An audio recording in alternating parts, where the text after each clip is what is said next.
Assalamualaikum warahmatullahi wabarakatuh. Saya Elfa Mardia dengan NIM 2023-1039 akan menjelaskan PowerPoint saya yaitu mengenai usaha di bidang kuliner. Usaha yang akan saya jelaskan yaitu mengenai usaha Temstik. Temstik ini merupakan suatu usaha di bidang kuliner yang mana di zaman sekarang banyak dari anak muda dan juga orang tua suka berkuliner atau mencari berbagai macam makanan yang menarik, murah, berkualitas, dan rasanya pun enak. Usaha Temstik ini merupakan suatu kreativitas anak bangsa dalam mewujudkan usaha sendiri atau berwirausaha. Yang mana pada zaman sekarang kita ini dituntut untuk menciptakan bukan lagi untuk hanya memakai, menggunakan atau mengkonsumsi saja. Temstik adalah suatu makanan yang menggunakan bahan-bahan sederhana yang dapat dikreasikan menjadi bentuk makanan yang menarik. Untuk merintis suatu usaha, tentu kita memiliki ide dan juga kreativitas. Jadi di sini saya memiliki ide yaitu membuat usaha Temstik yang mana Temstik ini jarang sekali ditemukan di sekitar kita. Yang mana Temstik ini dapat kita kreasikan dengan berbagai macam bentuk dan juga memberi berbagai macam topping. Selanjutnya kita akan membahas yaitu mengenai peluang dan tantangan dalam berbisnis. Dalam berwirausaha atau mewujudkan usaha tentu ada yang namanya peluang dan juga tantangan.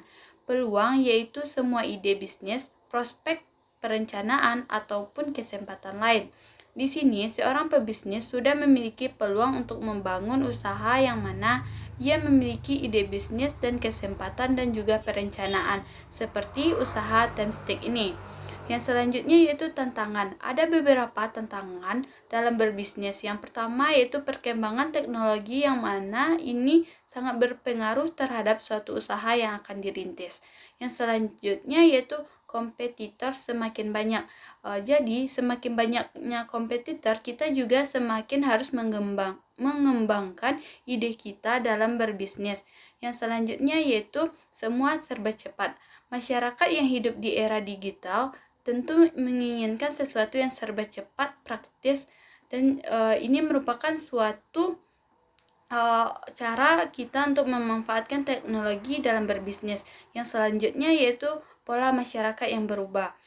Perubahan pola masyarakat sekarang tentu menjadi tantangan tersendiri bagi pebisnis. Yang selanjutnya yaitu sumber daya manusia.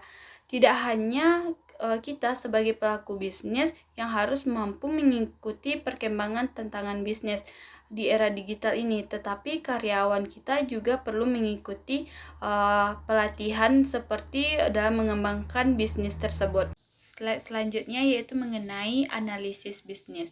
Jadi, analisis bisnis ini terbagi atas beberapa. Yang pertama yaitu gambaran umum pasar, yang kedua permintaan konsumen terhadap stik tempe, yang ketiga jumlah kebutuhan stik tempe, yang keempat pesaing usaha stik tempe, yang kelima rencana penjualan, yang keenam metode promosi, yang ketujuh penetapan harga, dan yang kedelapan aspek organisasi. Jadi di bagian analisis bisnis ini yaitu ada gambaran umum pasar yang mana kita bisa melihat stik tempe ini masih termasuk jarang ditemui di Indonesia, khususnya di Kota Padang. Stik yang biasanya terbuat dari daging sapi dan ayam ini sudah biasa dan banyak ditemui dimanapun. Produk yang berbahan tempe ini mempunyai gizi yang tinggi dan rendah lemak. Selanjutnya yaitu mengenai permintaan konsumen terhadap stik tempe. Yang selanjutnya juga jumlah kebutuhan stik tempe. Yang keempat yaitu pesaing stik tempe. Jadi kita bisa melihat bagaimana persaingan terhadap usaha kita ini. Kita bisa melihatnya melalui sosial media dan juga secara langsung di pasar. Yang selanjutnya itu rencana penjualan. Jadi rencana penjualannya yaitu menggunakan metode secara online. Yang mana dengan secara online ini orang-orang bisa akan mengetahui usaha kita dengan cepat. Yang selanjutnya itu metode promosi juga dilakukan secara online. Yang selanjutnya penetapan harga, dan yang terakhir yaitu mengenai aspek organisasi. Ini merupakan suatu hal yang penting dalam melakukan usaha bisnis, yang mana kita harus memiliki penanggung jawab atau pengelola. Orang ini bertanggung jawab penuh terhadap usaha tersebut. Yang kedua yaitu staf produksi dan pemasaran, yang mana orang ini juga menyiapkan semua kebutuhan bahan proses pembuatan stik tempe dan juga memasarkannya. Selanjutnya yaitu analisis kelayakan rencana penetapan harga. Di sini ada ilustrasi yaitu mengenai rencana usaha pembuatan stik tempe. Seorang mahasiswa ingin membuka usaha dari bahan baku tempe dan memberi nama Temstik. Usaha ini ditaksirkan membutuhkan biaya investasi sebesar 724.000. Setelah dikalkulasikan, usaha tersebut akan menghasilkan aluran kas masuk atau keuntungan sebesar 2.036.500.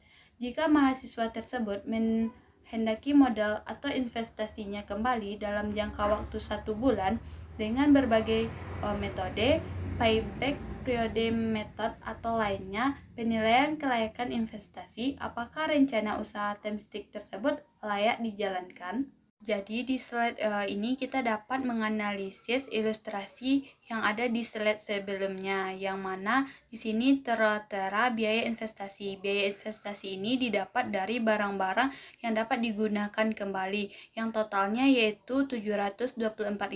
Yang selanjutnya yaitu biaya analisis kas masuk.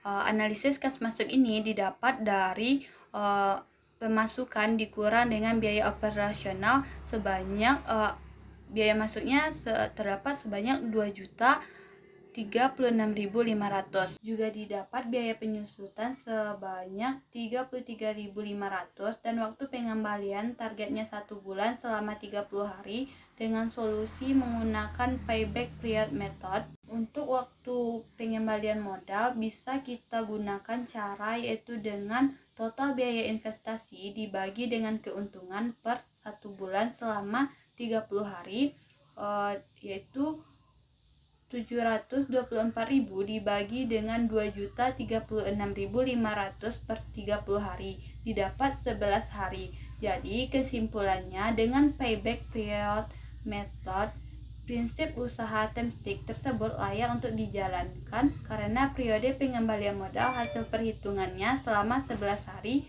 lebih cepat dari yang direncanakan, yaitu 1 bulan, yaitu sebanyak 30 hari. Sekian, Assalamualaikum warahmatullahi wabarakatuh.